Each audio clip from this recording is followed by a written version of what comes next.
Bonjour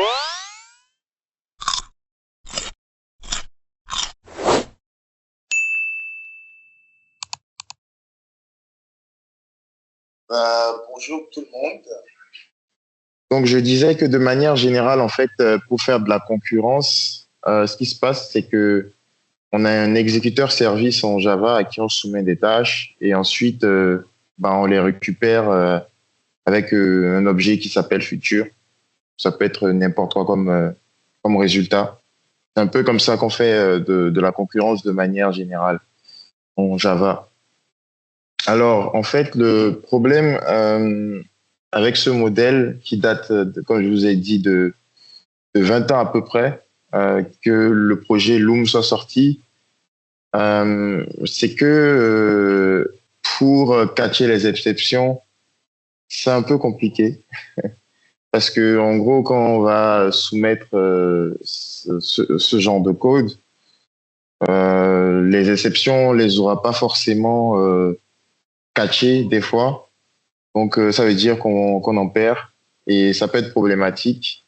Et c'est le plus gros problème, c'est surtout qu'il y a des opérations bloquantes en fait dans la programmation concurrente. Donc, pour vous donner un exemple, quand vous envoyez des requêtes ou des tâches à une thread de pool, en fait, sur le modèle de Java, c'est des threads plateformes qui sont utilisés. Et du coup, quand il y a des opérations bloquantes qui sont assez lourdes, le processeur, le CPU, il n'est pas beaucoup utilisé. À titre d'exemple, un thread plateforme, ça fait à peu près 20 mégas avec tout ce qui est créé autour. Et si, par exemple, on a une tâche qui fait 100 millisecondes, le processeur, il n'est pas trop utilisé, il va être utilisé qu'à 0,8%. Et du coup, ça veut dire que le thread, il attend, il fait rien. Donc, l'idée de la programmation concurrente à la base, c'est justement de gagner en temps, d'optimiser les ressources, notamment le CPU. Et donc, avec ce modèle-là, en fait, il y a des blocages et c'est un peu compliqué. Voilà, on va dire ça comme ça. Donc, je ne sais pas si quelqu'un d'entre vous a déjà utilisé en fait la programmation réactive. Est-ce que vous avez déjà utilisé la programmation réactive ou pas? Quelqu'un? Ouais, vite fait. Ok. En gros, l'idée de la programmation réactive, c'est notamment de permettre de faire des opérations non bloquantes. C'est un peu ça l'idée. Donc, ça, c'est un code, on va dire, qui n'utilise pas de programmation réactive. Et l'équivalent, en fait, ça va ressembler à ça. Donc, c'est des objets, des monos, en fait, qui vont permettre de faire ces opérations-là. Ça ressemble un peu dans l'idée à l'utilisation de qu'on appelle en Angular l'équivalent RxJS, voilà. C'est un peu ça en fait. Mais le problème, c'est que quand vous lisez un code comme ça, il semble un peu compliqué par rapport au code précédent. Si je reviens, certes, lui, il permet de faire un code plutôt lisible, mais il n'y a pas d'opération non bloquante dedans. Alors que ça, en fait, c'est quelque chose qui va nous permettre de faire des opérations non bloquantes, mais il semble un peu compliqué. Et du coup, pour répondre à ce genre de problématique, ils ont décidé de retravailler en fait avec un projet qui s'appelle Loom, qui va permettre de faire ce qu'on appelle des threads virtuels, qui va donner un peu plus de flexibilité aux développeurs. Et ça, c'est officiellement en fait le but de Loom. Donc, the project Loom is intended to explore, incubate, and deliver Java VM features and APIs built on top of them for the purpose of supporting easy to use, high throughput, lightweight concurrency, and new programming model on Java platform. Donc, en gros, c'est un peu ce que je viens de dire. C'est de donner une API un peu plus flexible, en fait, pour gérer les threads et gérer les opérations non bloquantes de telle manière à ce que ce soit un peu plus transparent pour le développeur. Et comment ça se manifeste? En fait, euh, dans la JVM, on va venir créer une nouvelle thread de pool qui sera au-dessus de la thread de pool habituelle des threads OS. Donc, ça va être des threads plus légers. Donc, si je vous dis pas de bêtises, normalement, c'est inférieur à 1 méga ou de 1 méga de taille à peu près. Et du coup, bon, pardon, 800 kilooctets, voilà. Enfin, 800 kilooctets. Donc, c'est pas du tout lourd. Et si vous vous rappelez un peu de Kotlin, ça fait penser un peu au coroutine. Donc, c'est un peu le même principe. Typiquement, ce qui va se passer, c'est que un thread platform, lui, il est mappé sur un thread OS. Donc, toujours avec son scheduler et tout ça. Et pareil pour les threads virtuels, en fait, ils ont un scheduler à eux dans leur thread de pool pour gérer un peu, on va dire, la nouvelle API qu'ils ont mis en place dans le Java. Je vais revenir après sur la concurrence structurée, plus en détail, mais comme Rui il aime bien, j'ai fait un peu de code pour vous montrer un peu les différences. Et donc, du coup, je vais vous montrer un peu à quoi ressemble cette nouvelle API. Je vais vous montrer du code un peu plus parlant pour que ça vous like. Ah ouais, effectivement, c'est plus beau comme ça. Alors, en fait, pour la création de thread virtuel, c'est juste du code pour vous montrer. J'ai créé une classe qui s'appelle Custom Thread Factory pour vous montrer effectivement que par rapport à l'ancien code, les choses ne changent pas énormément. Donc, en fait, avant, pour créer un thread plateforme, ce qu'on faisait, c'est qu'on créait un thread et puis on avait un renable.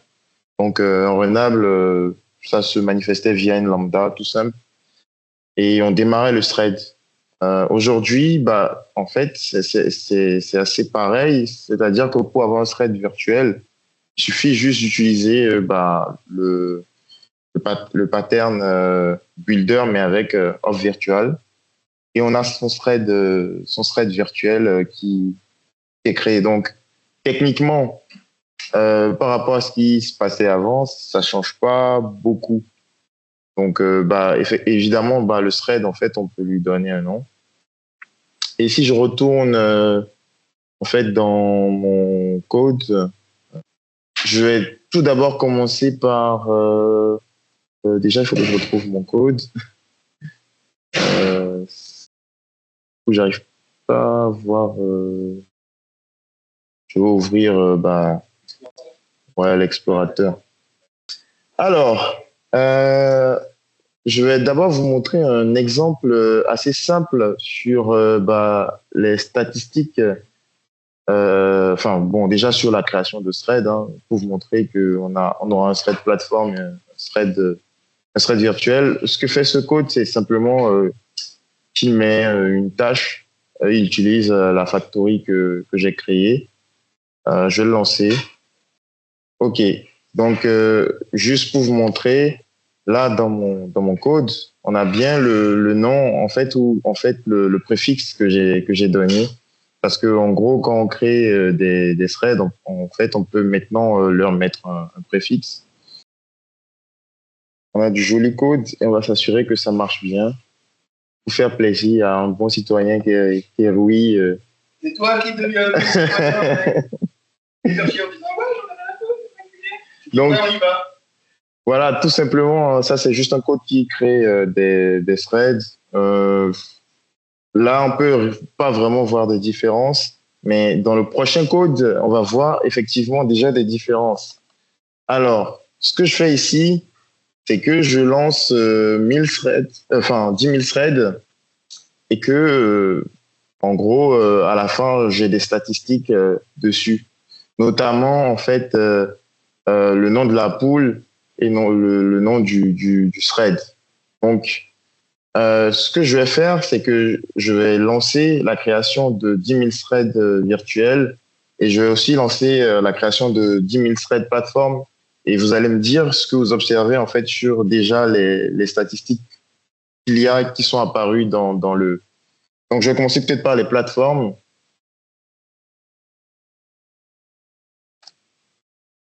Et je vais lancer tout ça.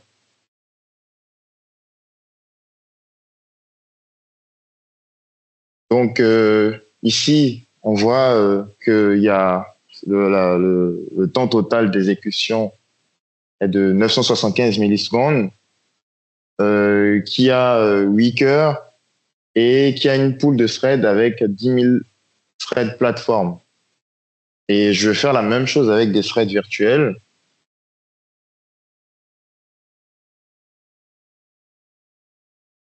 Et vous allez me dire quelle est la différence majeure que vous remarquez. Pardon, j'ai fait n'importe quoi. Voilà. Donc, du coup, je relance ça. Le but, en fait, c'est de montrer le nombre de threads plateforme, pardon, qui a de créer. Je fais autant de threads virtuels. En fait, je ne sais pas si vous avez remarqué la différence. Voilà. C'est ça, en fait, la différence. Et le temps de création, il a vachement diminué.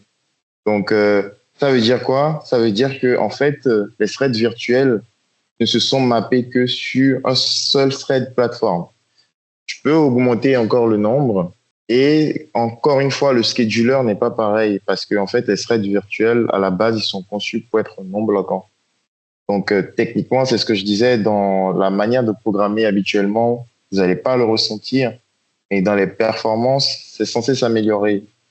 Et encore une fois, il y a des pièges, il faut faire attention parce que si vous le mettez dans un bloc synchronisé, vous perdez en fait l'avantage en fait des threads virtuels parce que le bloc synchronisé sera potentiellement bloqué par le thread plateforme et donc c'est plus intéressant.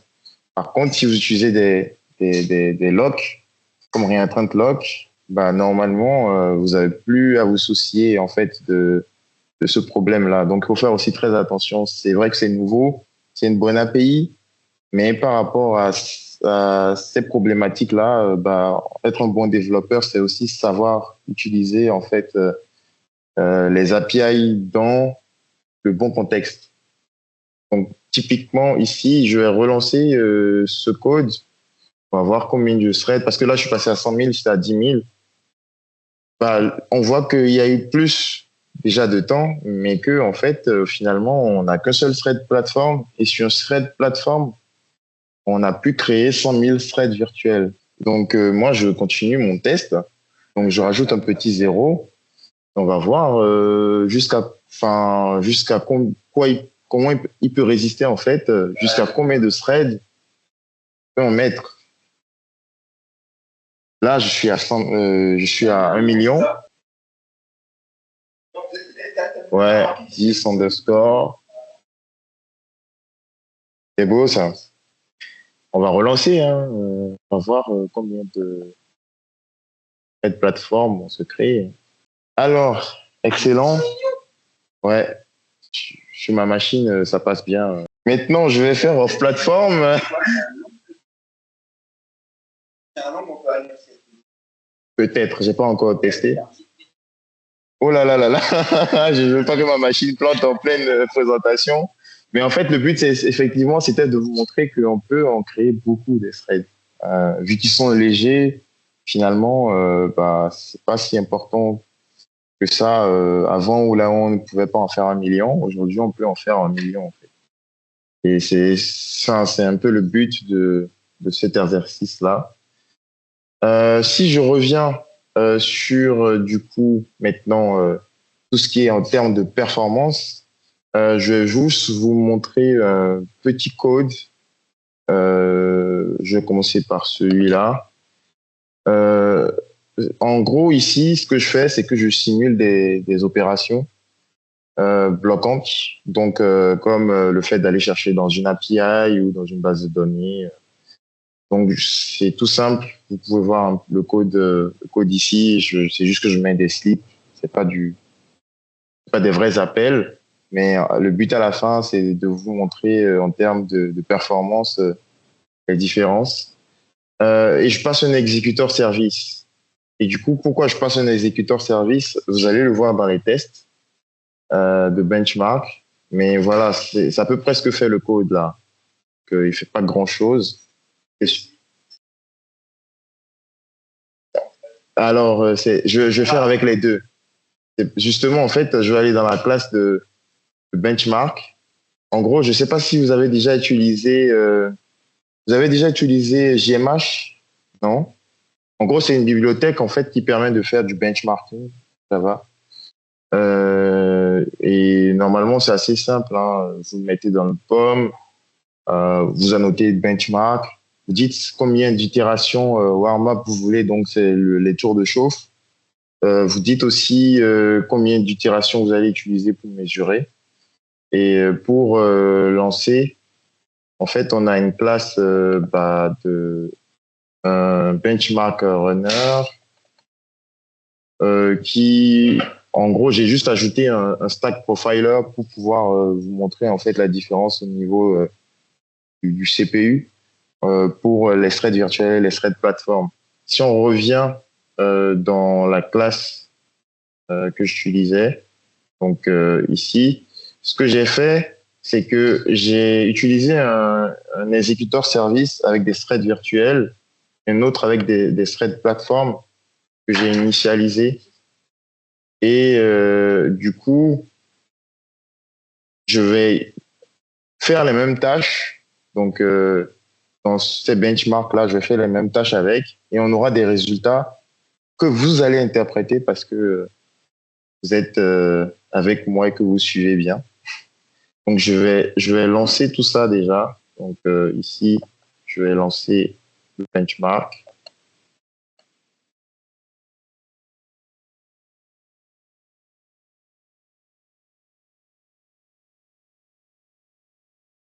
Comme je vous ai dit, j'ai juste simulé en fait des opérations bloquantes hein, pour 1 ou 2 secondes. Après, c'est pas vraiment le but. Le but, c'est que à la fin de ça, en fait, on puisse tirer des conclusions sur les différences en termes de CPU lorsqu'on utilise des threads virtuels et lorsqu'on utilise en fait des threads plateformes. Et pourquoi ce sera un game changer pour ceux qui font de la concurrence ou même dans Spring. Parce que en fait, dans Spring aujourd'hui, en fait, on peut utiliser des threads virtuels. On peut déclarer que comme un pool de threads, déclare des threads virtuels à la place des threads classiques. Donc là, non, il faut mettre un bin. Je vais vous montrer ça. En fait, il y a assez de code aujourd'hui parce que je sais que vous aimez bien le code. C'est plus parlant. Déjà, qu'est-ce que vous remarquez ici? Je ne sais pas si vous avez fait une remarque, mais il n'y a pas qu'une seule pool de threads déjà. Pour les threads virtuels, là, on en a déjà 2 là. En fait, c'est parce que là, je n'utilise pas la création comme tout à l'heure. J'ai passé un exécuteur service et j'ai passé en fait. Attends, pardon.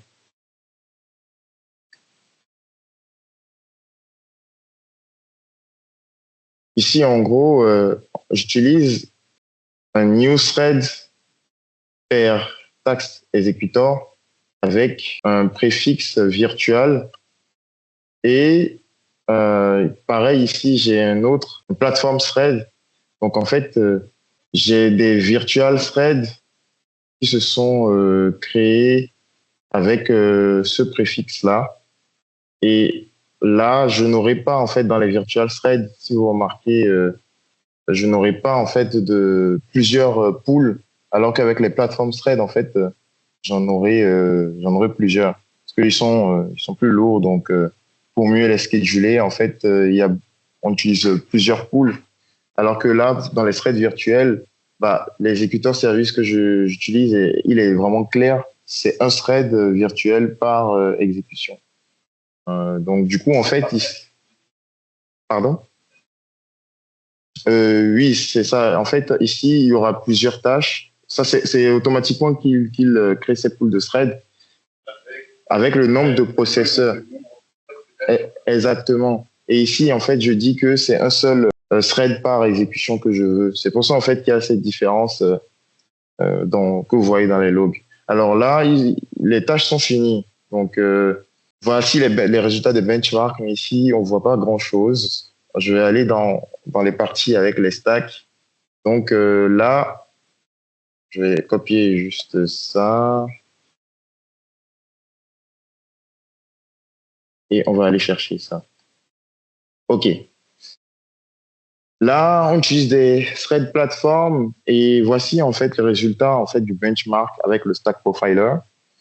Donc, on voit que dans le thread state distribution, on a 58% de threads, peut-être ouais, 58% qui sont en état waiting. On en a 25 qui sont dans le time waiting et on en a 16,7 qui sont dans l'état renable. Alors, en fait, ici, qu'est-ce que vous pouvez dire quand vous voyez time waiting? Bon, en fait, la différence en time waiting, c'est ça, en fait. On passe plus de temps à attendre qu'à bosser. Et ça, c'est en fait dans le cas des thread platform, on passe 60% de notre temps pratiquement à rien faire. Bon, je dis pas que c'est forcément mieux dans les threads virtuels. Et si je vais sur, du coup, les threads virtuels, dans une base de données, tout ça, ouais, en fait, toutes les... Ça attend. Exactement. Et si je vais sur les threads virtuels maintenant, je vais juste chercher ça. Non, pardon. Je vais juste chercher ça à la place de ce que j'avais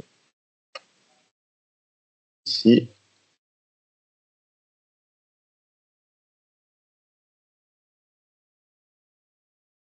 Alors, voici les résultats du benchmark pour les threads virtuels. On attend moins, mais en fait, c'est plus équilibré parce que, en fait, le time waiting, ça veut juste dire que la fréquence à laquelle, en fait, c'est schedulé, c'est plus constant. Donc, ça veut dire que déjà, l'état renable, il y en a beaucoup plus qui sont prêts à être exécutés très rapidement par rapport aux threads plateforme. Et encore, moi, j'ai une belle machine. Donc, imaginez-vous sur les anciennes machines, voilà, en termes de performance, de manière générale. Et donc, en fait, tout simplement, bon, je vais pas tout vous montrer comme résultat, mais en fait, le but, c'était de vous montrer, en fait, que, on a une meilleure répartition de la distribution et qu'au final, c'est cool. Là, j'ai pas beaucoup de tâches, mais imaginez, vous, à une échelle plus importante, comment est-ce qu'on peut gagner en termes de performance. Aujourd'hui, on a ce qu'on appelle dans le projet Loom des scoops. Alors, une scoop, en gros, c'est ce qui va permettre de faire ce dont Rui parle. On va pouvoir faire notre try catch, catcher nos exceptions, faire comme si on programmait normalement. Mais au final, sur le modèle, je vais remettre la présentation. Sur le modèle, en fait, on aura ce qu'on appelle vous connaissez un peu le fork joint pool. Voilà. Du coup, au final, en fait, on aura ça. C'est-à-dire que dans la concurrence structurée, en fait, elle va nous permettre de faire diviser pour mieux régner. Automatiquement, on n'a plus à se préoccuper de ça. Et ça va exactement faire ce que Rui dit. Et on pourra en plus gérer des états. Je vais vous montrer tout ça, mais en gros, c'est un peu ça l'idée, en fait, non seulement faire ça avec des threads virtuels, Et on fait ça de manière totalement agnostique pour nous, c'est-à-dire que nous, on s'en charge pas vraiment. Et il y a une API qui nous le gère. Et finalement, bah, par rapport à l'alternative de faire du quelque chose comme du RxJS qui, pour certains développeurs, semble un peu compliqué, bah, finalement, on a quelque chose voilà, d'assez simple. Je dis pas que c'est mieux, parce que je sais pas, je connais pas les performances, les temps, mais ça, je sais pas du tout.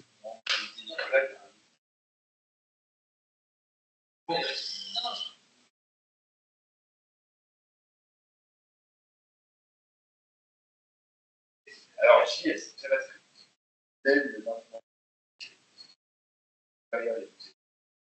Ça,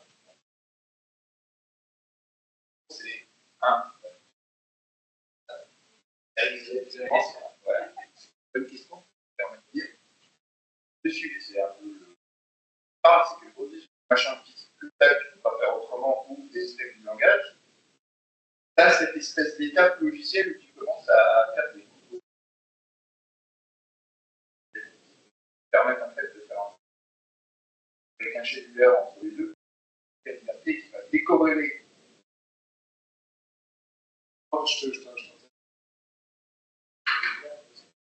Oui, qui va décorréler simplement les choix de plateforme, les choix de ensuite, là, c'est peu. Et le choix de décider. Ça passe à ta main, le choix de décider.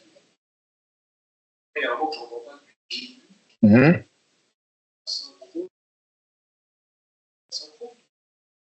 Oui, bon, c'est de la synchrone. Oui, c'est de la synchrone. Mais bah, exactement, c'est le fait de la synchrone. Enfin, oui, c'est ça, exactement. Il n'y a pas de. Enfin, oui, enfin, t'as des joins, mais. Qu'est-ce qu'il y a à notre commun? Qu'est-ce qu'on retrouve à notre commun? Comment on répartit le modèle? Comment on dit la répartition?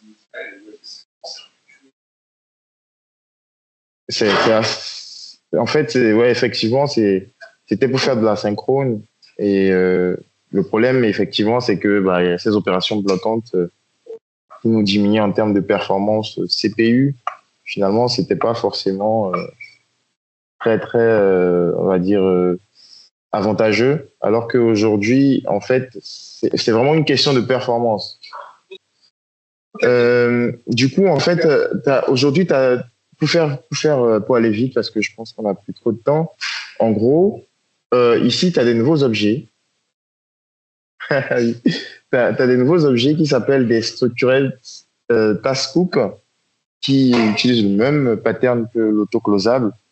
Et en gros, en vrai, j'aurais pu faire mon catch de mon exception ici et gérer là où avant, dans l'ancien modèle avec l'exécuteur service, va catcher la bonne exception, on va savoir ce qu'il y a. Et en gros, dans ce modèle-là, on a plusieurs, on a deux principales, on va dire, modèles. On a un shutdown on success. Alors, si je vais un peu dedans, ce qui va faire en fait le shutdown on success. Imagine par exemple, tu t'appelles Booking et que bah tu veux aller récupérer, je vais dire, dans une API ou dans trois API le meilleur prix des chambres d'hôtel ou je sais pas de ce que tu veux. En gros, shutdown on success. Quand tu vas aller lancer ta requête, le premier qui arrive, en fait, le premier qui arrive, en fait, sera en fait le résultat qui va être retourné. Et finalement, en fait, si t'as pas besoin des autres, ou par exemple, tu vas chercher la météo, c'est le meilleur exemple. Si tu vas chercher la météo et que tu fais trois appels, un dans une base de données, une sur une API, si un arrive en 200 millisecondes, bah, en fait, toi, tu vas être rapide. Donc, lui, il va te dire, bah, c'est bon, j'ai le résultat. Tous les autres, je les shut down et je renvoie mon résultat. C'est génial. Et c'est géré automatiquement. Hein. Pour te dire, en fait, je pense que ça va être géré dans la méthode handle. Il y a une méthode handle, où est-ce que c'est Ouais, tu vois, en fait, tu as une méthode, attends, je pense que ça s'appelle handle complete. Du coup, en gros, first result, non, non, non, il shut down, en fait. Et ça, t'as pas à t'en soucier parce que toi, tu es un développeur. Je vais y revenir juste. Bah, en fait, dans la documentation, tu as une legal exception, mais en gros, quand tu vas étendre en fait cet objet structuré de concurrency dans la méthode handle complete, toi, tu pourras définir comment est-ce que tu veux gérer en fait le fait que tu aies reçu une requête qui est bien premièrement ou que tu veux gérer des exceptions spécifiquement en fait, parce que je pense qu'il y a un truc qui s'appelle pro, if, voilà. En gros, si tu lances cette méthode, parce que tu lances ton scoop, en fait, et tu lui dis, bah, en fait, j'ai reçu telle exception, là, toi, tu pourras gérer automatiquement, ce qui n'était pas vraiment possible dans l'ancien modèle avec l'exécuteur service. Tu es toujours obligé de catcher les exceptions que tu connais pas. Et aujourd'hui, avec cette API-là, toi, tu as la main justement pour lancer l'exception que tu veux. Et tu as des états. Je connais pas tous les états, mais en fait, si on va dans le code, je suis sûr qu'on va retrouver les états et tu pourras le gérer comme tu veux. Alors, si la réponse est une exception, justement, il va lancer une illegal state exception. Et sinon, justement, avec cette méthode-là, c'est toi qui peux lui dire l'exception que tu veux lancer en fonction de métier. Je pense que c'est possible justement parce que en fait, tu peux étendre cet objet structuré de concurrency et gérer toi-même le handle complète pour faire tout ce que tu veux.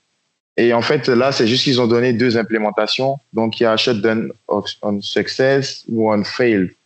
Et le shutdown on failed, en fait, si un a échoué, en fait, tout le reste échoue.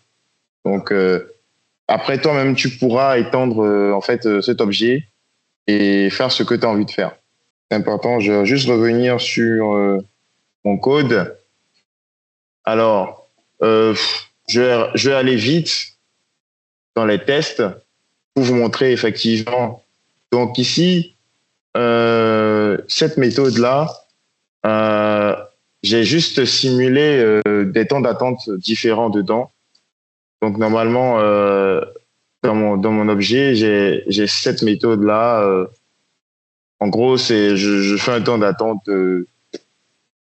avec un random. Et pareil, je fais la même chose dans la donnée ici. Et comme dans ce cas-là, je vais l'appeler avec un shutdown on success, donc dans mon test. Donc forcément, j'aurai soit le résultat de la donnée 1 ou le résultat de la donnée 2. Du coup, je vais lancer le test, on peut voir. Hein.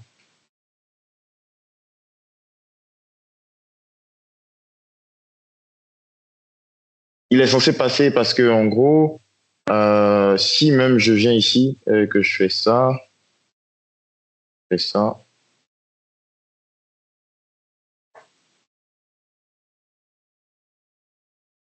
en fait, ici, on a les deux résultats. Ah oui, ça c'est Retrieval Data, pardon, j'ai dit n'importe quoi.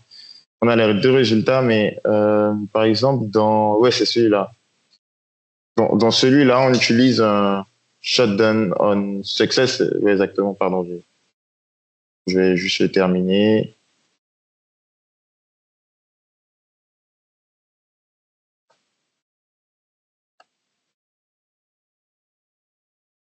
Je vais juste aller là.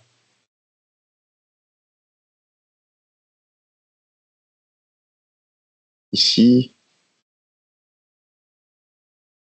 Et dans ce test-là, je vais faire ça. Arrêtez peut-être là. Exactement. Ici, on voit bien qu'on n'a qu'un seul des résultats, en fait, qui est apparu. Donc, c'est le tout premier dont on avait besoin, qui est apparu. Et pareil, hein, j'ai mis, en fait, tous les codes, tous les cas qu'on peut retrouver de manière générale ici, dans ce code d'exemple. Je pense que je vais le mettre sur le répertoire d'Edwin. Comme ça, vous pouvez aller regarder à peu près dedans. Là, on a un peu dépassé le temps. Mais voilà, c'est à peu près ce que je voulais vous montrer avec les threads virtuels. J'espère que vous avez aimé la présentation et si vous avez des questions, bah, n'hésitez pas à venir vers moi en privé. Et ce qui serait bien effectivement, c'est peut-être d'étendre l'objet structured Taskscoop parce qu'on peut l'étendre. C'est pas un truc qui est final, hein, et on peut faire ce qu'on veut avec. Voilà, voilà.